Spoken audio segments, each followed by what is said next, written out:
At Willow Creek Zoo, visitors thought they were witnessing a miracle, a beloved gorilla swollen with pregnancy, ready to bring new life into the world. But when weeks turned into months and she still hadn't given birth, one stranger's questions exposed a horrifying truth. What the vet discovered during the ultrasound left everyone frozen in shock. This wasn't pregnancy, it was something far more sinister. Stay with us until the end, because what happened inside that zoo would change everything you thought you knew about compassion, cruelty, and the fight for one innocent life.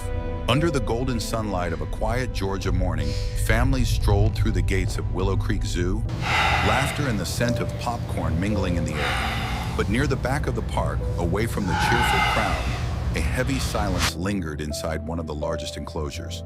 There behind the rusted bars lay Amara, a 12-year-old Western lowland gorilla, once celebrated as the queen of Willow Creek. She isn't pregnant. Visitors She's used to adore her starving. expressive eyes and gentle nature. She was the soul of the zoo, a living symbol of strength and grace. But now Amara barely moved. Her great dark body rested awkwardly against the concrete wall, her swollen belly rising and falling in shallow, uneven breaths. The zoo claimed she was pregnant. In fact, they proudly announced it months ago, promising that Amara would soon give birth to the first baby gorilla ever born at Willow Creek, a miracle of conservation, as the flyers proclaimed. Children left colorful cards on the railing with messages like, "We can't wait to meet your baby."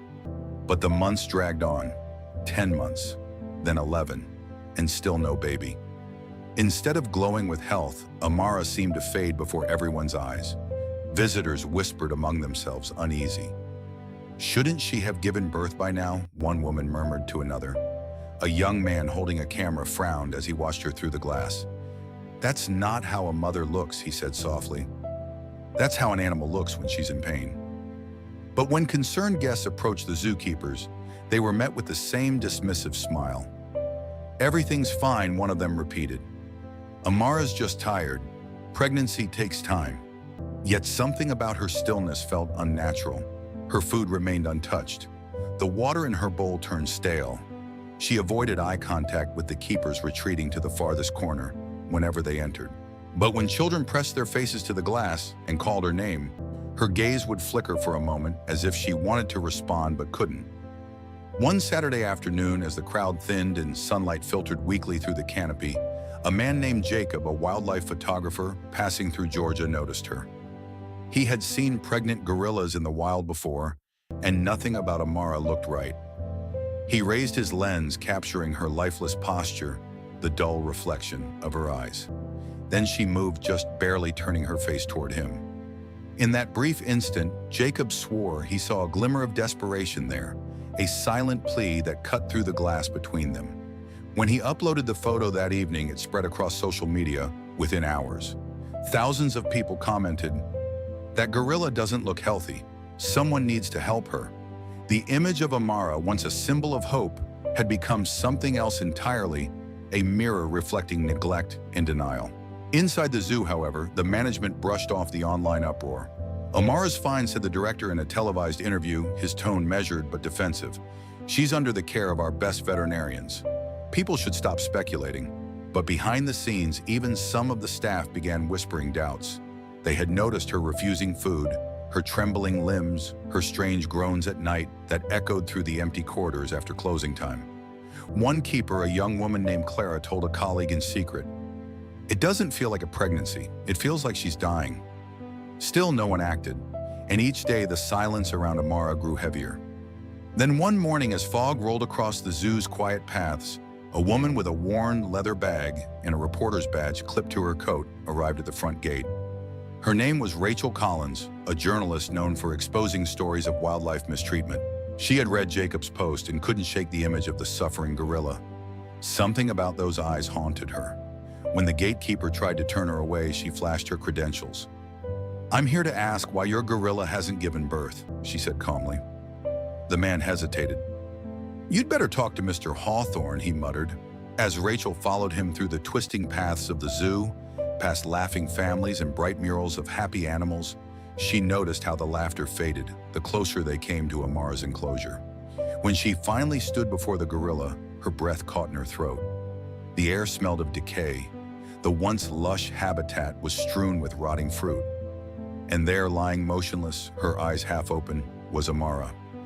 Rachel raised her camera, but couldn't bring herself to take a photo. It didn't feel right. The sight before her wasn't just sad, it was wrong. She turned to the keeper beside her. "How long has she been like this?"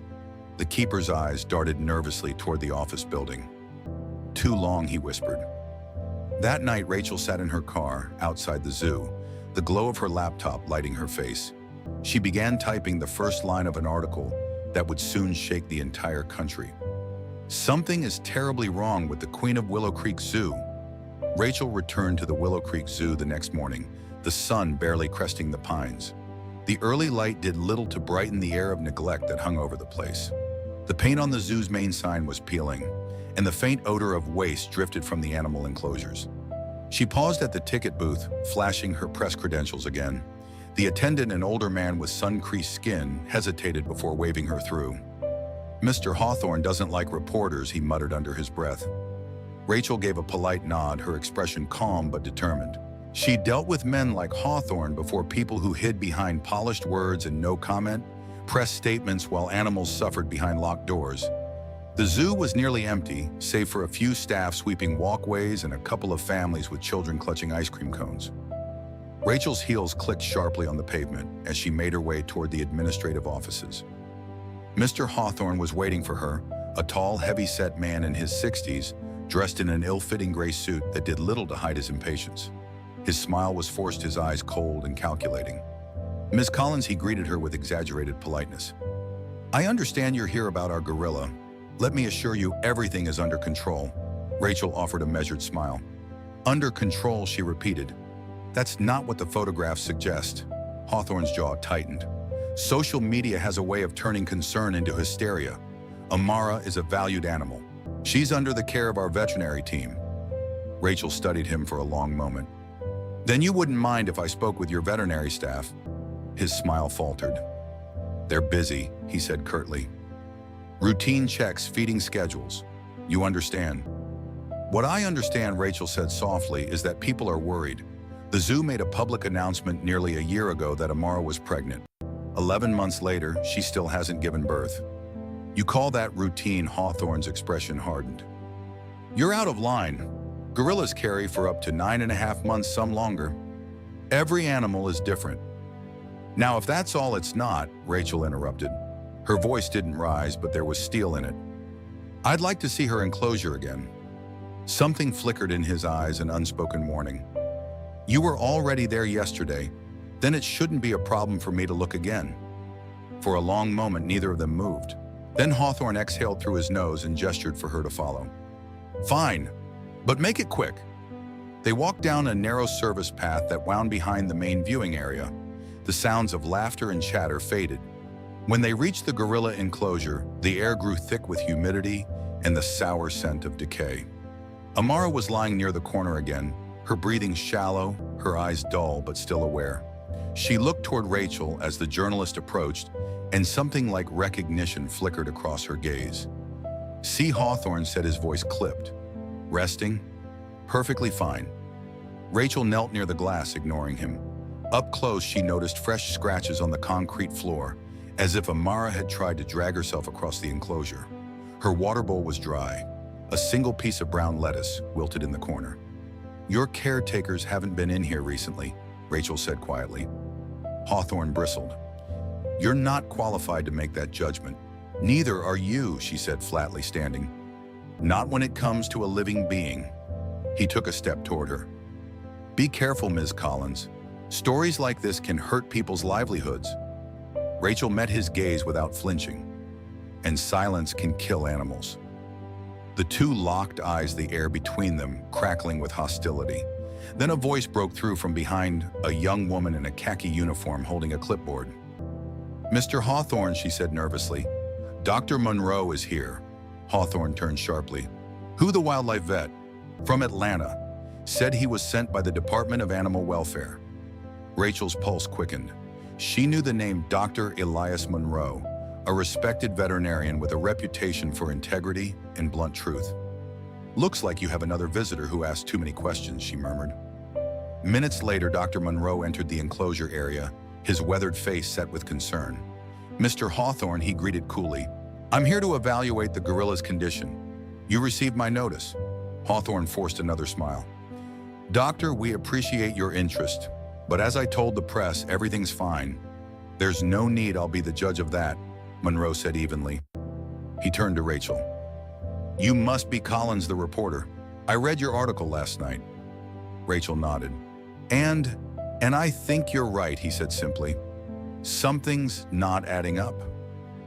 Hawthorne's composure cracked. "This is a private facility.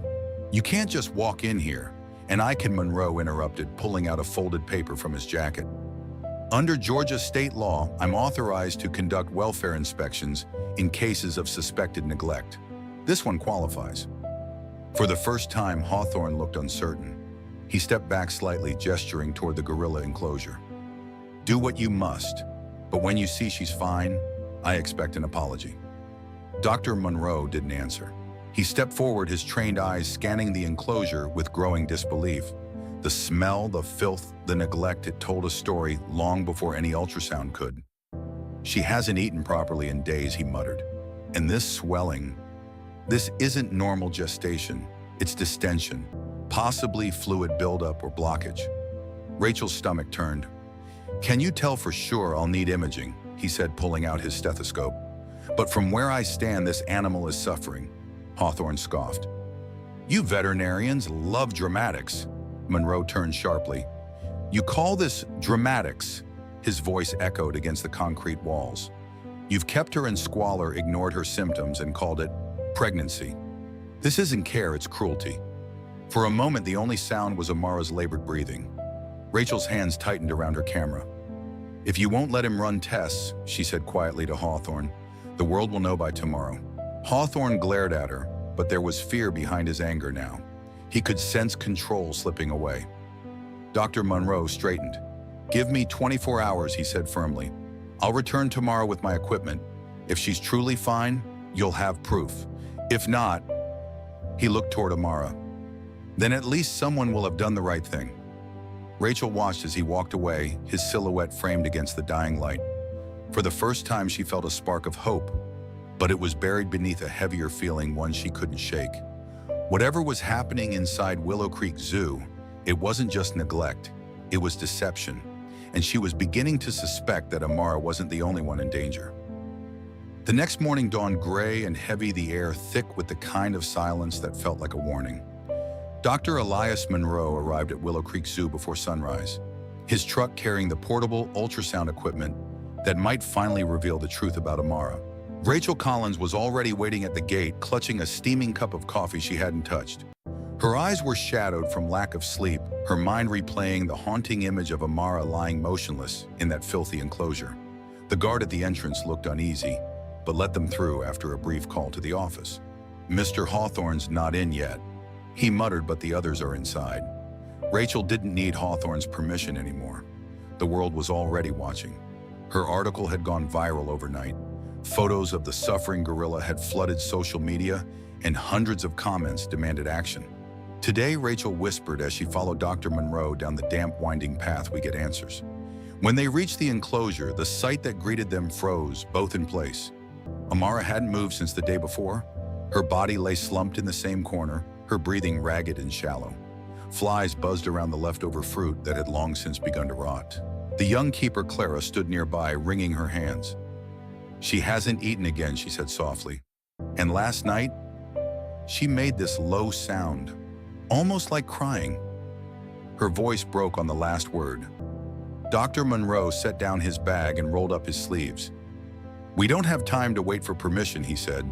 "If they want to fire me for doing my job, they can try." He entered the enclosure with deliberate care, his every movement slow, gentle. Amara's great dark eyes flickered open for a moment, then closed again, as if she no longer had the strength to care. He crouched beside her, placing a reassuring hand on her arm. "Easy, girl," he murmured. "We're going to figure this out." Rachel stood just beyond the glass, her camera forgotten in her hands. Every second felt stretched thin with dread. Dr. Monroe attached the ultrasound probe, spreading cool gel across the gorilla's distended abdomen. The machine hummed softly as he began to scan. At first there was only static, the grainy blur of gray and white shadows shifting across the screen. But then as he adjusted the angle, his expression began to change. He leaned in closer, adjusting the dial, moving the probe again slower this time. "No, that can't be right," he muttered. "What is it?" Rachel called out, her voice trembling slightly. Dr. Monroe didn't answer immediately. His brow furrowed deeper. His eyes locked on the screen. He adjusted again, wiping away the gel and reapplying it. Then he froze. His face went pale. "Oh my God," he whispered. Rachel took a step forward. "What is it, doctor?" He looked up, his voice low but shaking. "There's no heartbeat. There's no baby." The words hit like a thunderclap. For a moment, the only sound was the faint hum of the machine. Rachel stared, uncomprehending. "But she looks..." "I know," Monroe cut in, "but this isn't pregnancy. There's something inside her abdomen, something solid. A mass or..." He trailed off, pressing the probe again, his hands trembling now. Then his expression hardened into horror. "No, it's not a tumor." He swallowed, his voice dropping to a near whisper. "It's something foreign." Rachel's pulse pounded in her ears. "Foreign? You mean she swallowed something?" Monroe's eyes met hers through the glass. "More than something," he said grimly. "There's a large obstruction, metallic. It's blocking her digestive tract completely. My God, she's been starving to death from the inside." Clara gasped, covering her mouth. "All this time. They said she was pregnant." "They lied," Monroe said sharply. "Or worse, they didn't bother to find out." He turned off the machine, standing so abruptly the stool behind him toppled over. "If we don't operate now, she's not going to make it through the day." Rachel's throat felt tight. "Can you do it here?" He shook his head. "Not safely. She needs proper equipment, an anesthetic setup, surgical tools, sterile conditions. We'll have to move her to my clinic." As if summoned by their urgency, a voice boomed from behind them. "Absolutely not." Hawthorne had arrived, his face red with anger. "You will do nothing without my authorization. She's our property and you have no right." "Property?" Monroe snapped, his voice rising. "She's dying, you arrogant fool. You've been parading her as a miracle mother while she's been suffering in agony." Hawthorne stepped closer, pointing a trembling finger. "If you lay one more hand on that animal, I'll have you arrested for trespassing." Rachel's temper broke. "Do it," she shouted. "Call the police. Let them see what you've done. Let the world see it." Hawthorne faltered, glancing nervously toward the crowd that had begun to gather beyond the enclosure. Visitors, staff, even a few local reporters had arrived after seeing Rachel's posts. Cell phones were raised. Cameras clicked. The truth was spilling out faster than he could contain it. Dr. Monroe didn't wait for permission. "Clara," he said firmly, "call the animal ambulance. Now!" Hawthorne sputtered, his words drowned out by the sound of sirens approaching in the distance. Someone had already called law enforcement. The young keeper ran off, tears streaking her face, while Monroe began preparing Kira for transport, whispering soft reassurances to the barely conscious animal. Rachel stood frozen, her heart aching as she watched him work. Amara's breathing was shallow, her body limp, but when Monroe's hand brushed her arm, she made a faint, almost human sound, a soft, pleading moan that tore through the silence.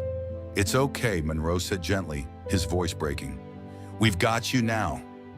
The police arrived moments later, pushing past the growing crowd. Hawthorne shouted something about rights and procedures, but the officers ignored him. "We've got orders," one said coldly. "Let the vet do his job." As Monroe and his team lifted Amara onto a stretcher, Rachel caught one last glimpse of the gorilla's face. Her eyes fluttered open, glassy and distant, but for an instant, just an instant, there was something like relief there. The sirens wailed as the ambulance pulled away, carrying her toward whatever fate awaited her. Rachel stood watching until the sound faded completely, her notebook forgotten in her hand. She knew this story was far from over. What they had just uncovered at Willow Creek Zoo was not just tragedy, it was a crime. And when the world learned what had really been growing inside the Queen of Willow Creek, the shock would shake more than a single zoo. It would shatter everything people believed about how far humans could fall in the name of profit. The doors of Dr. Monroe's veterinary clinic swung open as the ambulance crew rushed in with Amara's stretcher. The room filled with tension, sharp, sterile light gleaming off silver instruments, the hum of machines underscoring the chaos.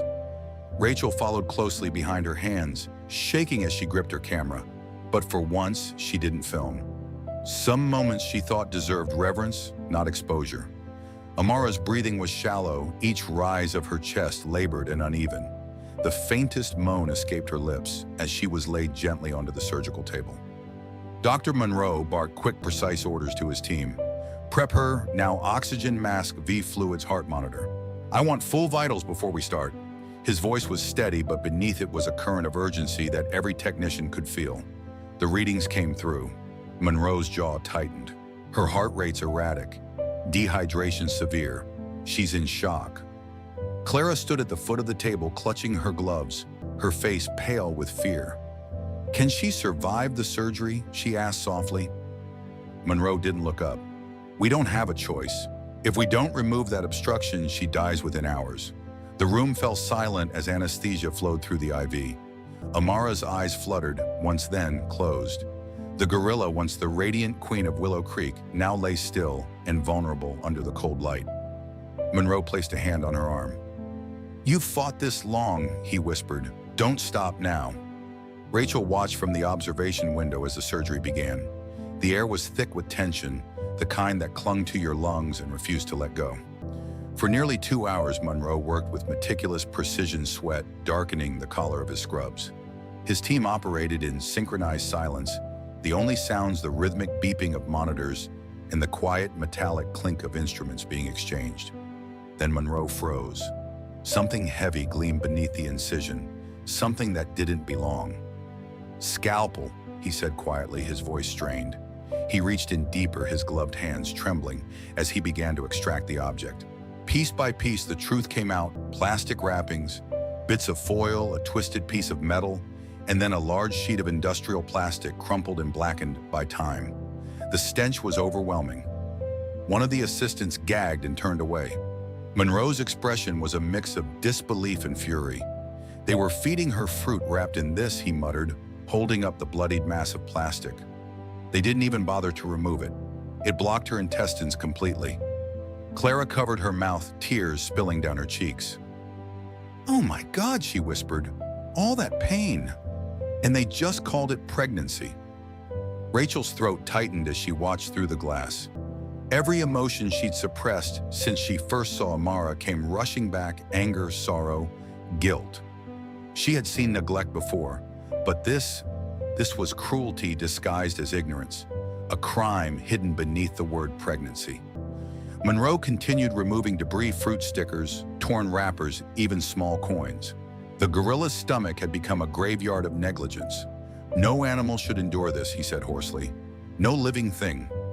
Finally, after nearly 3 hours, he straightened and exhaled, his hands shaking. The obstruction's gone. Now we see if her body can fight its way back. As the team cleaned and sutured the wound, Rachel stepped inside quietly. The smell of antiseptic mingled with blood and the faint sweetness of the anesthesia. Monroe's face was drawn in exhaustion, carving deep lines into his skin. He met Rachel's eyes. She was never pregnant, he said flatly, just starving to death under their care. Rachel swallowed hard, struggling to find her voice. Will she live? I don't know, he admitted. But she has a chance now. That's more than she's had in months. They stood in silence, listening to the fragile rhythm of Amara's heartbeat on the monitor. Each beat felt like a fragile promise. Clara moved closer, gently brushing the gorilla's arm. You're safe now, she murmured. No one's going to hurt you again. Outside, word of the surgery had already spread. Reporters gathered near the clinic's gates, their cameras flashing. Protesters carried signs demanding justice for Amara. Someone had leaked the details of the operation, perhaps intentionally.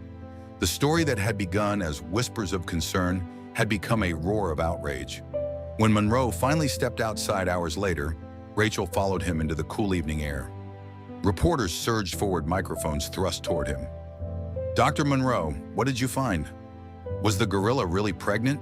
He paused, his eyes blazing with quiet fury. No, he said clearly, his voice cutting through the noise. She wasn't pregnant. She was neglected, starved, and left to die in her own filth. What we found inside her was not a baby, it was evidence. Evidence of cruelty. Gas rippled through the crowd. Cameras flashed like lightning. Somewhere behind them, a protester shouted, "Shut that zoo down!" The chant spread, echoing through the night. Rachel caught Monroe's gaze. "This is going to explode," she said softly. "Good," he replied. "Let it. Maybe it'll finally make them see what we've done to creatures that trust us." Over the following days, the world rallied behind Amara. Donations poured in for her recovery, and petitions demanding the closure of Willow Creek Zoo gathered thousands of signatures. Hawthorne vanished from the public eye as investigators descended upon the property. What they uncovered, malnourished animals, falsified health reports, and missing funds, only deepened the outrage. Inside the quiet clinic, though the noise of the outside world faded into a distant hum, Amara was recovering slowly but undeniably.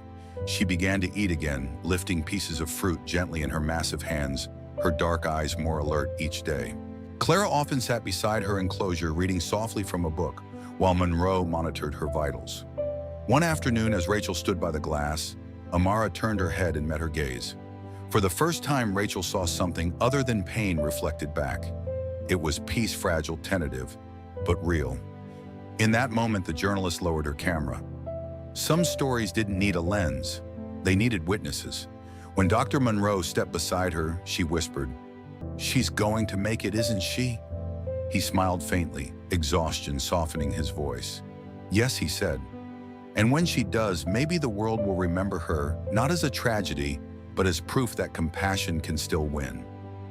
For the first time in months, Rachel allowed herself to breathe. The Queen of Willow Creek had survived the cruelty of man, and in doing so, she had exposed it for the world to see.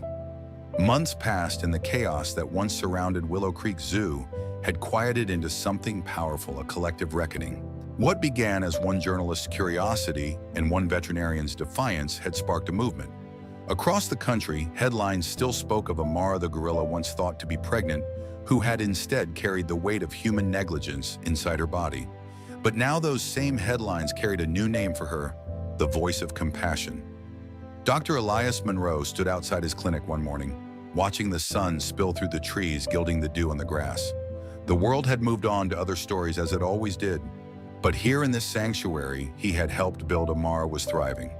The once frail and silent creature had regained her strength. Her coat was sleek again, her movements graceful. She spent her mornings in the open-air habitat, basking in sunlight that filtered through the leaves.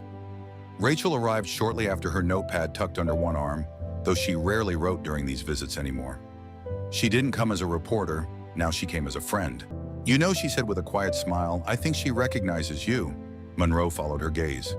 Amara was sitting near the far end of the enclosure, gently cradling a young orphan chimp that had been brought to the sanctuary weeks ago. The tiny creature clung to her chest as she hummed a low, soothing sound. "Maybe," Monroe said softly, "or maybe she just knows what kindness feels like now." Rachel nodded, watching as Amara lifted her face toward the sunlight. "You gave her that," she said. Monroe shook his head. "No, we did. You, Clara, every person who stood outside that zoo demanding justice, every voice mattered. She was never just one gorilla. She became a mirror for all of us." In the months that followed the rescue, Willow Creek Zoo had been permanently shut down. The owners were charged with multiple counts of animal cruelty and fraud. The surviving animals were relocated to sanctuaries across the United States. Public outrage had evolved into something enduring. Legislation was introduced to strengthen animal welfare standards nationwide. People began to question the true cost of human entertainment and convenience. For Rachel, the story had changed her career and her heart. She no longer wrote for clicks or views. Her next piece, Beneath the Scars. The story of Amara was published in a national magazine and nominated for an award. But what mattered most to her wasn't recognition. It was seeing readers send letters, donations, and handwritten notes addressed simply to Amara the Brave. Children sent drawings of her surrounded by hearts and trees. Teachers wrote that they had shared her story in classrooms to teach empathy. Sometimes Rachel would sit by the sanctuary fence and read those letters aloud to the gorilla. Amara would listen quietly, blinking slowly, her massive hands resting calmly in her lap. There was no way to know what she understood, but Rachel liked to believe that somehow she felt the love behind every word. One afternoon, Monroe approached Rachel with a small envelope. Inside was a photo, Amara standing tall against the green backdrop of the sanctuary, sunlight streaming through her fur like gold. At the bottom, handwritten in neat script, were the words, "For those who speak when others cannot." Rachel smiled, tears glinting in her eyes. "You're planning something, aren't you?" Monroe's smile was faint but certain. "A foundation," he said, "in her name, to support wildlife rescue, rehabilitation, and education." It's time people learn that compassion isn't just a feeling, it's an action. Rachel looked back toward Amara. The gorilla was watching them now, her gaze calm and steady, her chest rising with slow, powerful breaths. In that moment, she seemed larger than life, not just a survivor, but a symbol. As the wind rustled through the trees, Rachel thought of everything that had brought them to this point: the stranger's curiosity, the journalist's persistence, the doctor's courage, and the gorilla's unyielding will to live. Against indifference and cruelty, they had proven something extraordinary: that empathy can heal what neglect destroys, that one act of care can ripple through the world in ways no one can predict. Rachel turned to Monroe. "She changed everything, didn't she?" He nodded. "Yes, and not just for us." As the sun dipped lower, casting long golden shadows across the sanctuary, Amara let out a low, contented rumble that echoed through the trees, a sound that seemed to speak of survival, forgiveness, and something greater than both. It was not the roar of an animal. It was the quiet voice of compassion, one that had begun in pain, but would live on, teaching generations what it truly means to care. In the end, Amara's story is not just about a gorilla who survived, it's about what her survival revealed in us. It is a mirror reflecting both the cruelty that indifference can breed and the extraordinary power of compassion when one person decides to act. From the stranger who dared to ask questions to Rachel's relentless pursuit of truth, to Dr. Monroe's unshakable courage to defy authority, every step of Amara's journey showed that hope begins the moment someone refuses to look away. Amara's suffering was born out of silence, the silence of those who saw but did nothing, who believed that one voice could never change a system. Yet it was that very silence that made her pain invisible until someone finally spoke. And when they did, the ripple spread farther than anyone could have imagined. It became a movement that redefined the meaning of responsibility, not just toward animals, but toward all living beings who depend on our empathy to survive. Her recovery became more than a medical success, it was a moral awakening. She reminded us that compassion is not weakness, but strength, that real courage is not found in grand gestures, but in small acts of kindness, repeated over and over until they transform a life. In saving one gorilla, humanity rediscovered its own humanity. The world often tells us that cruelty is inevitable, that injustice is too vast to fight, but Amara's story proves otherwise. Change doesn't start in governments or courtrooms. It begins in the quiet conviction that one life matters. Whether it's a wounded animal, a neglected soul, or a forgotten cause, each act of care writes a line in the story of who we are. And when enough of those lines come together, they form something unstoppable, a chorus of compassion that cannot be silenced. So if Amara's journey moved you, let it also move you to action. Speak up when others fall silent. Stand for what is right, even when it's uncomfortable. Because somewhere out there, another Amara is waiting for someone brave enough to care. If you believe in stories that restore faith in humanity and remind us of the power of kindness, please subscribe to our channel. Your support gives us the strength to keep sharing more true stories that inspire, heal, and awaken hope in the hearts of millions. Together, let's keep compassion alive.